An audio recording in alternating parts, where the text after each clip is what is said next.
Greetings and welcome to the International College of Behavioral Counseling, which presents life-defining axioms. Each axiom contains essential wisdom for living. And today's axiom simply declares, mend your broken fences. You see, relationships are very much like fences, and they must be maintained regularly. You have to parole the outside perimeters of these fences and make sure that they're painted properly and maintained and not broken in any way.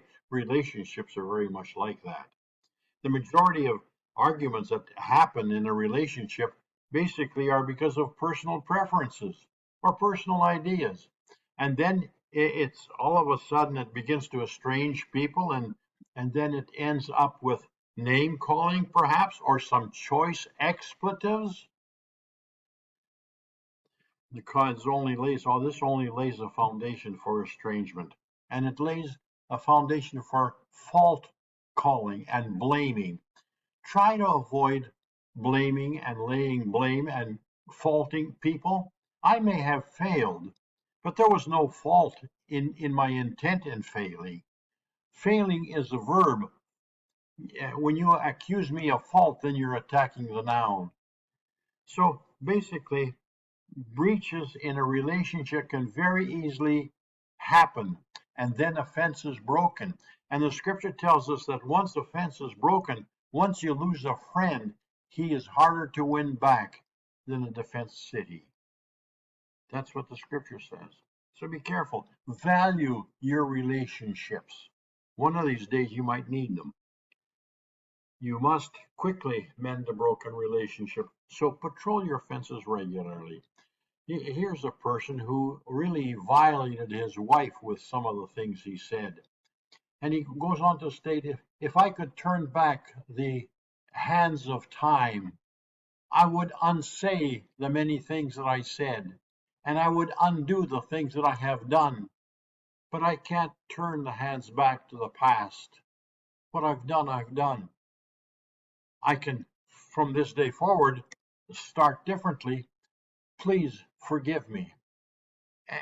I'm sorry. Just forgive me and let me do it properly their way. And I promise I'll try. Have you ever said I'm sorry? Try to say it. Try to say I'm sorry.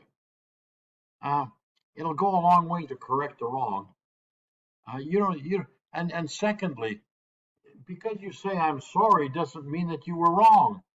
You could have been right in what you were saying, but it was the judgmental attitude, it was the harshness, it was the unkindness, it was the condemning, vilifying thing that you said that brings damage. The truth never hurts a person. It's how the truth is presented that hurts a person.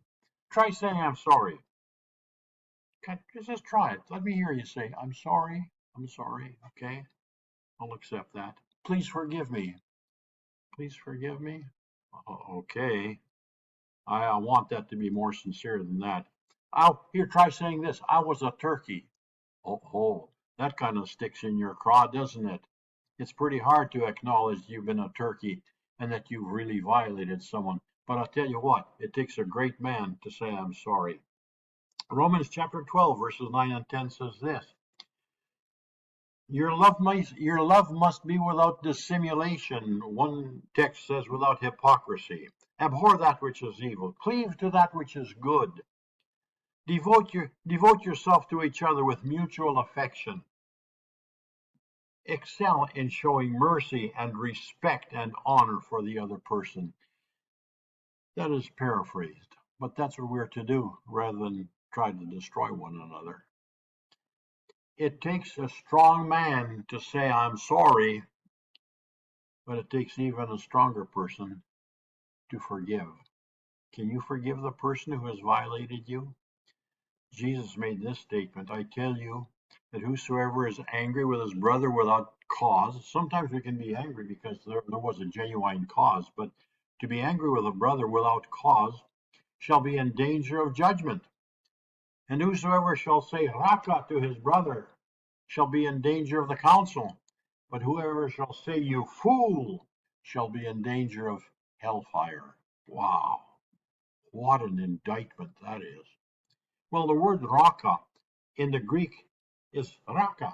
They just spelled it correctly. And it means empty-headed, worthless one. It's an utter phrase of vilification. You are just an empty-headed, worthless one. Don't say raka to anybody, okay? Well, what about the word fool? Well, the word fool is mora in the Greek, and it means dull, stupid, block-headed. The word moron is derived from that.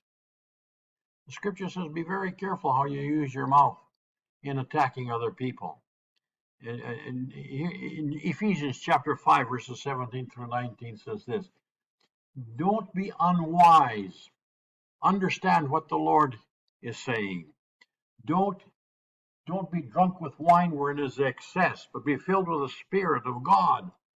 Speak to one another and to yourselves in psalms and hymns and spiritual songs, making songs in your heart as unto the Lord.